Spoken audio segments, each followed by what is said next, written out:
스가랴 선지자의 말씀을 계속해서 저희들이 확인하고 있는데요. 심판의 시간이 끝나고 드디어 하나님께서 회복의 시간이 열렸다라는 사실을 스가랴 선지자를 통해 포르기 이후에 이스라엘 사람들에게 외치고 계십니다. 하나님의 위대하심이 충만해지도록 지난 10장에서 비를 내리는 은혜를 외치면서 기도하였고, 또 그 큰 은혜가 밀려오면 이스라엘의 마음에 불안, 절망, 연약함, 억울함, 교만한 마음들이 잠깐 드러날지라도 하나님의 크신 영광과 위대한 권능이 부어지면 하나님을 향하여 더욱더 경외하는 마음이 일어난다라고 지난 수요일 날 우리가 확인했습니다. 11장에서 스가랴 선지자는 그 여호와께서 더 큰 은혜를 부어 주시는데 결속의 은혜를 부어 주시는 것을 알리고 있습니다. 이스라엘은 불순종했습니다. 교만하였습니다. 그 죄로 심판을 받았습니다. 그러나 동시에 여호와께서는 영원히 자신과 결속하시겠다라는 거룩한 은혜를 스가랴 선지자를 통해 외치게 하였던 것이죠. 제가 잠깐 확인 질문을 드리도록 하겠는데요. 구원의 확신과 관련된 질문입니다. 예수 그리스도의 십자가 공로와 은혜로 우리가 죄 용서를 받고 하나님 자녀로 새롭게 거듭난 진리를 믿으십니까? 하나만 더 묻겠습니다. 주님께서 주신 이 믿음으로 우리가 주 예수 그리스도를 부를 때마다 우리의 구원이 더욱더 굳건하게 완성될 줄 믿으십니까? 우리가 이렇게 확신 있게 얘기할 수 있는 건 성령의 역사입니다. 스가랴 선지자를 통해서 외쳤을 때 성령이 역사하셔서 불안감에 빠져 있던 그 이스라엘 백성들이 점점 더 여호와를 경외하고 구원에 대하여 확신하게 되었던 것이죠. 성령은 지금도 역사하시는데요. 화면을 잠깐 보여주실까요? 로마서 8장 16, 17절 함께 읽겠습니다. 시작.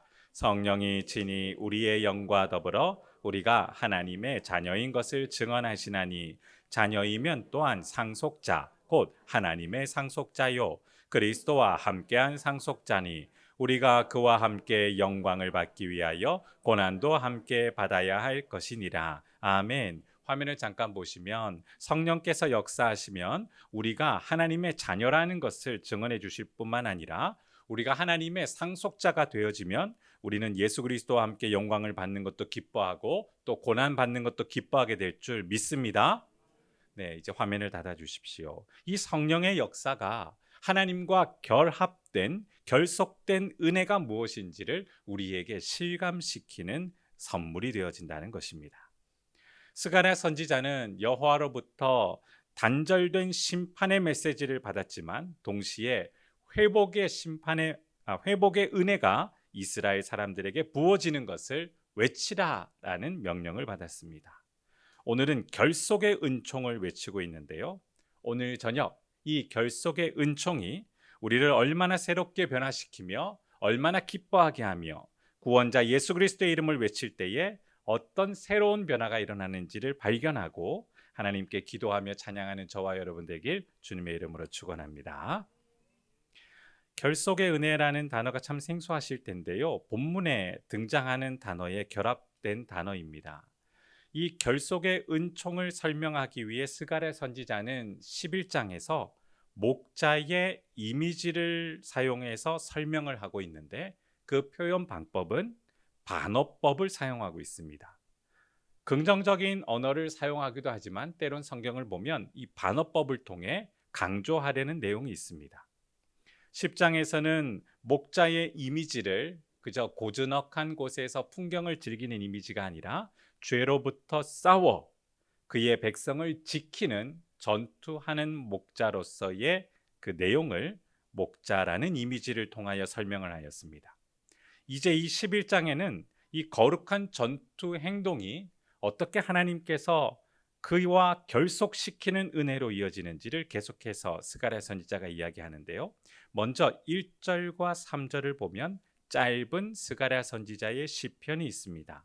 거룩한 전투를 이어가시는 하나님을 찬양하고 있는데 제가 읽겠습니다. 11장 1에서 3절 한번 보실까요? 레바논아 내 문을 열고 불이 내 백향목을 어떻게 하라고 합니까? 사르게 하라. 처음부터 좀 강렬하죠. 너 잣나무여 곡할지어다. 백향목이 넘어졌고 아름다운 나무들이 쓰러졌음이로다. 바산의 상수리 나무들아 곡할지어다. 무성한 숲이 엎드러졌도다. 그러면서 3절에 목자들의 곡하는 소리가 나미여 그들의 영화로운 것이 쓰러졌음이로다. 어린 사자의 부르짖는 소리가 나미여 이는 요단의 자랑이 어떻게 되었습니까? 쓰러져 버렸습니다. 이 짧은 3절의 시편은 하나님을 경외하지 않았던 이스라엘의 악한 지도자들과 또한 이스라엘을 폭력적으로 억눌렀던 열강들을 향한 하나님의 심판의 메시지를 찬양하는 시편입니다. 하나님의 진노가 불을 통하여 살았으며 그들의 화려함과 그들의 웅장함이 모두 다 쓰러졌습니다. 3절에 누가 곡을 하고 있습니까? 목자들. 이 목자들은 악한 목자들로서 이스라엘의 지도자들이었던 것이죠. 하나님을 거역하고 하나님을 경외하지 않았던 열광들과 이스라엘의 성실하지 못한 지도자들을 여호와께서 심판하시며 다시 이스라엘 온 백성들을 거룩하게 변화시키는 하나님의 은혜를 스가랴 선지자가 외치고 있죠. 여기서 한 가지를 확인해야 됩니다. 열강의 그 제국들의 지도자들과 이스라엘의 악한 지도자들의 공통된 죄가 있습니다. 그것은 이스라엘 모든 백성들이 하나님을 경외하도록 부여된 힘을 잘 사용해야 하는데 그렇지 않았던 것이죠. 하나님으로부터 부여된 능력을 악용하여 개인적인 이익만을 추구하였고 이스라엘이 하나님을 경외하건 경외하지 않건 전혀 신경을 쓰지 않았던 것이 열강의 지도자들과 이스라엘의 악한 지도자들의 공통적인 죄였습니다. 스가랴 선지자는 이렇게 짧게 3절을 통하여 시편을 통해 이스라엘이 어떻게 다시 거룩해지는지 그 하나님의 은혜를 노래하였고 이어서 4절부터 17절까지 두 목자를 대조하며 하나님의 은혜가 어떻게 이스라엘에게 임하는지를 설명하고 있습니다. 먼저 악한 목자에 관련된 부분들을 살펴보실 텐데요. 5절 한번 보실까요? 5절 함께 읽겠습니다. 시작. 사들인 자들은 그들을 잡아도 죄가 없다 하고 반자들은 말하기를 내가 부요하게 되었은즉 여호와께 찬송하리라 하고 그들의 목자들은 그들을 불쌍히 여기지 아니하는도다. 이 5절의 말씀은 지금 양을 사고 파는 거래 행위가 이루어지고 있는 장면을 묘사하는데요. 5절의 후반절을 보면 그 가축의 목자들은 그 양을 어떻게 여기고 있습니까? 불쌍히 여기지 않는다라고 이야기합니다. 이 목자는 이스라엘의 악한 지도자들을 이야기하는 것이죠. 이스라엘의 지도자들은 이스라엘 백성을 아끼지 않았습니다. 긍휼히 여기지 않았습니다. 이 불쌍히 여기다라는 하말이란 단어에는 아끼는 것, 또 긍휼히 여기는 것, 용서하는 의미가 포함되어 있었죠. 이스라엘의 지도자는 여호와께서 통치하는 그 모습을 상징적으로 보여줘야 하는데 그 모습을 보여주지 않고 자신들의 이익을 위해서 부여받은 권한을 남용하고 악용하였습니다. 5절을 다시 보시면 그들의 목자들은 그들을 불쌍히 여기지 않았고 앞에 보실까요? 5절 앞에 어떤 행동을 하고 있습니까? 사고 파는 일을 하고 있습니다. 17절 상반절에도 그 악한 목자들에 대해서 이렇게 표현하는데요. 17절 한번 보실까요? 17절 하나님께서 그들을 향하여 심판하시며 어떻게 말하고 계십니까? 양떼를 버린 못된 목자다라고 이야기하죠. 여기서 못되다라는 것은 정말 유익하지 않은 쓸모가 없는 존재라는 뜻입니다. 그들의 악행이 16절에도 기록되어 있는데요. 16절 보라 내가 한 목자를 이 땅에 일으키리니 이 목자는 선한 목자가 아닙니다. 악한 목자입니다. 그가 없어진 자를 어떻게 여깁니까? 마음에 두지 않고 흩어진 자를 어떻게 하고 있습니까? 찾지도 않고 상한 자를 어떻게 여깁니까? 고치지도 않고 강건한 자를 먹이지 않고 오히려 살찐 자의 고기를 먹으며 그 굽을 어떻게 합니까? 찢고 있다라고 이야기합니다. 이 비유를 통해서 얼마나 잔인한 행동을 하고 있는지 우리에게 보여주는데요. 왜 이렇게 잔인한 행동을 했는지 아십니까? 8절에 나와 있습니다. 8절, 한 달 동안에 내가 그 새 목자를 제거하였으니 왜냐하면 그들이 어떤 마음을 가지고 있습니까? 이는 내 마음에 그들을 싫어하였고 그들의 마음에도 맞습니다. 여기서 하나님은 그들의 악행과 그 모든 죄를 미워하셨을 뿐만 아니라 왜냐하면 그들의 마음에 어떤 마음이 있었기 때문입니까? 맞습니다. 하나님을 미워했다. 이 미워하다라는 단어는 혐오하다라는 단어입니다. 하나님을 혐오했습니다. 싫어했습니다. 그래서 마음과 행동으로 여호와를 혐오하였기에 그들은 이스라엘을 향해 악한 행동을 하고 죄를 저지를 수 있었습니다. 하나님의 자녀들이었습니다. 아무리 악한 지도자라도 이스라엘 백성 중에 한 명이었습니다. 어떻게 그들이 하나님 자녀인 그들이 하나님을 혐오할 수 있을까요? 하나님께서는 이스라엘을 사랑하셨습니다. 그리고 자신의 전부를 주셨고 지금도 구원받은 모든 주의 자녀들을 위해 자신의 전부를 주시는 줄 믿습니다. 한 번 더 질문 드릴게요. 우리에게 모든 것을 주신 하나님을 사랑하십니까? 혐오하시는 분 계십니까? 목사님, 우리가 어떻게 하나님을 혐오할까요? 정말 그럴까요? 우리는 전혀 하나님을 혐오하지 않는다라고 자신하십니까? 서로를 사랑하며 전 인생을 내어주고 목숨을 걸고 사랑하겠다고 맹세한 부부 사이에도 서로를 혐오하는 일이 발생합니다. 부모와 자녀 사이, 모든 것을 내어줘도 아깝지 않을 거라고 여기는 부모일지라도 자녀를 향해 혐오하는 일이 일어날 수 있습니다. 자녀도 모든 것을 내어준 부모를 향해 또 존경하고 사랑해야 될 부모를 향해 혐오하는 일이 일어나고 있습니다. 누구도 자신 있게 얘기할 수 없죠. 실제로 일어나기 때문에 그렇습니다. 죄인은 자기 외의 타인을 혐오하는 존재입니다. 그리고 안타깝게도 스스로도 자신을 혐오하는 존재가 바로 죄인입니다. 왜 이렇게 혐오하는 일이 일어나는지 아십니까? 하나님의 은혜와 사랑이 단절이 되면 누구나 타인과 자신을 혐오하게 됩니다. 은혜가 단절되면 우리는 죄의 모습으로 타인과 자신을 혐오할 수밖에 없게 되는 것이죠.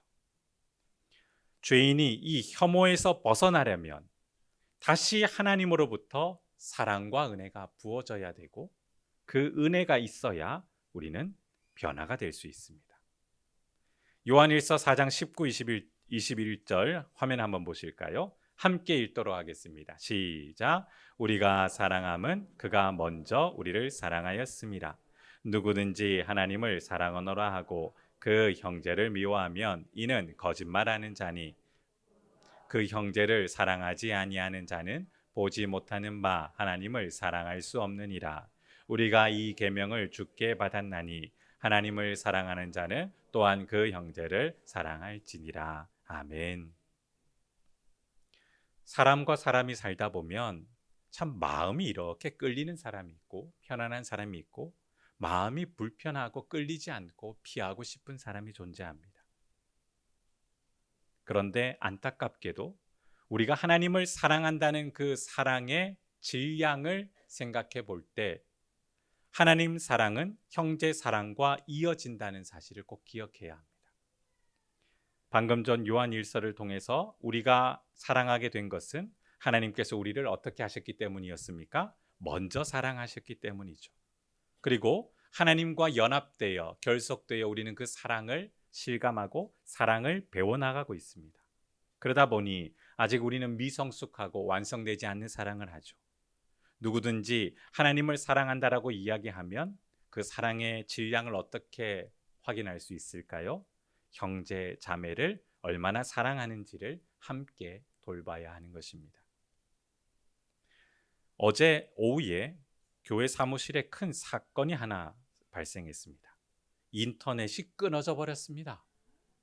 설교 준비를 한참 하고 있는데 연결이 안 되는 겁니다. 프린트도 안 되고 자료도 못 찾고 모든 목회 행정 업무가 마비가 되었습니다. 이래저래 선을 찾아서 전화를 해보고 인터넷 회사에 연락을 해보고 당장 올 수 없다라는 연락을 받고 참 난감했습니다. 관리위원장이신 장로님께 연락을 드려서 실명은 거론하지 않겠습니다. 어떻게 해야 되는지 묻고 참 감사하게도 퇴근 후에 사무실로 달려와 주셨습니다. 그리고 두어 시간 끙끙거리며 원인을 찾고 분석했습니다. 함께 또 그 모든 과정을 돕던 영유치부 담당 교육자분이 계셨는데 실명은 거론하지 않겠습니다. 조금 컴퓨터에 대한 지식을 잘 하셨기에 함께 땀 흘려 수고하였습니다. 그런데 교회 설비를 최초로 시공할 때에 작업하신 분은 연결선이 어디서 어디로 가는지를 알고 있기 때문에 쉽게 원인을 발견할 수 있지만 우리는 시간이 오래 지나다 보니 어디가 어디인지 전혀 모르는 것입니다. 역으로 찾아가는 어려운 작업, 결국 어떻게 되었을까요? 문제는 해결이 안 됐습니다. 작업을 중단하고 살아있는 선, 죽은 선을 조금 찾는 것으로 만족해야 됐던 것이죠.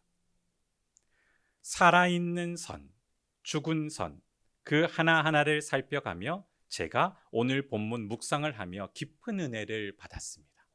아, 우연이 없구나. 아무리 컴퓨터의 성능이 뛰어나다 할지라도 제가 간절하게 모든 작업을 해야 된다라는 열정을 가지고 열망을 가지고 있어도 인터넷 선이 끊어지면 소용이 있을까요? 없을까요? 안 되는 겁니다. 살아있는 선이 없으면, 연결되어 있지 않으면 아무리 컴퓨터가 성능이 좋고 제가 아무리 열심히 땀 흘리고 아무리 간절하게 요청해도 아무것도 할 수 없는 것입니다. 사람이 왜 혐오하게 되는지 아십니까? 그냥 현상이 드러난 겁니다. 우리는 죄인이기에 하나님도 혐오하고 타인도 혐오하고 자신도 혐오하는 죄인입니다. 은혜가 끊어지면 그 증상이 드러날 뿐이죠. 연결되었을 때는 전혀 모르다가 연결이 끊어지면 죄의 실체가 나타나는 것입니다. 스가랴 선지자는 이스라엘 향해 하나님께서 은총의 연결선과 결속의 연결선을 끊어버리는 역설적인 행동의 심판을 외쳤는데요. 두 가지의 행동을 했습니다. 10절 한번 보실까요? 함께 10절 읽겠습니다. 시작. 이에 은총이라 하는 막대기를 취하여 꺾었으니 이는 모든 백성들과 새로운 언약을 폐하려 하였습니다. 14절도 함께 읽겠습니다. 시작. 내가 또 연합이라 하는 둘째 막대기를 꺾었으니 이는 유다와 이스라엘 형제의 의리를 끊으려 함이었느니라. 아멘.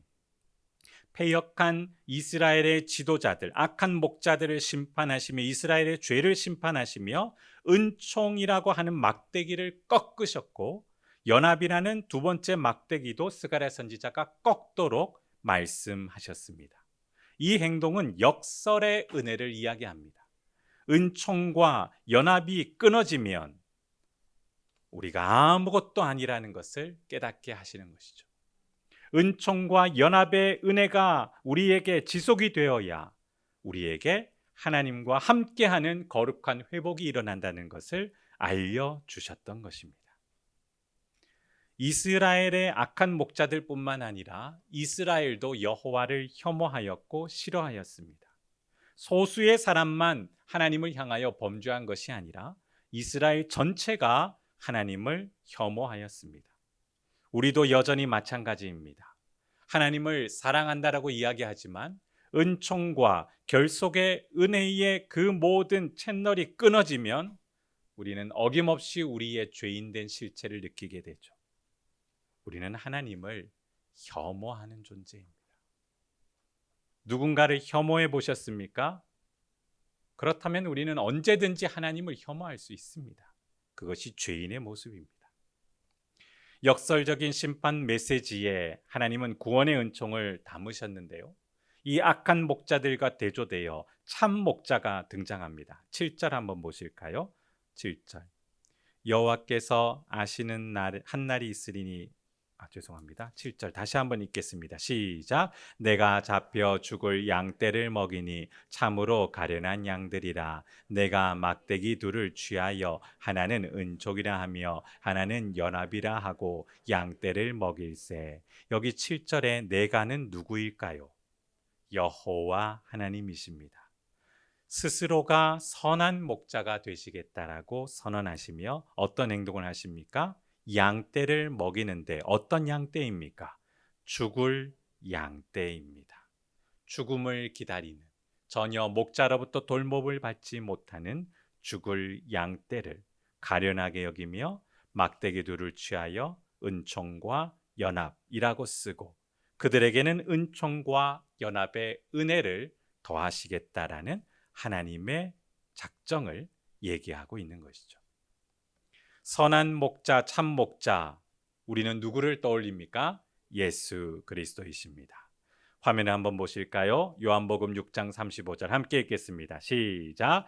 예수께서 이르시되 나는 생명의 떡이니 내게 오는 자는 결코 줄이지 아니할 것이요 나를 믿는 자는 영원히 목마르지 아니하리라. 아멘. 우리를 먹이시고 또한 우리를 해갈하게 하십니다. 한 번 더 화면을 보실까요? 요한복음 17장 21절입니다. 시작. 아버지여 아버지께서 내 안에 내가 아버지 안에 있는 것 같이 그들도 다 하나가 되어 우리 안에 있게 하사 세상으로 아버지께서 나를 보내신 것을 믿게 하옵소서.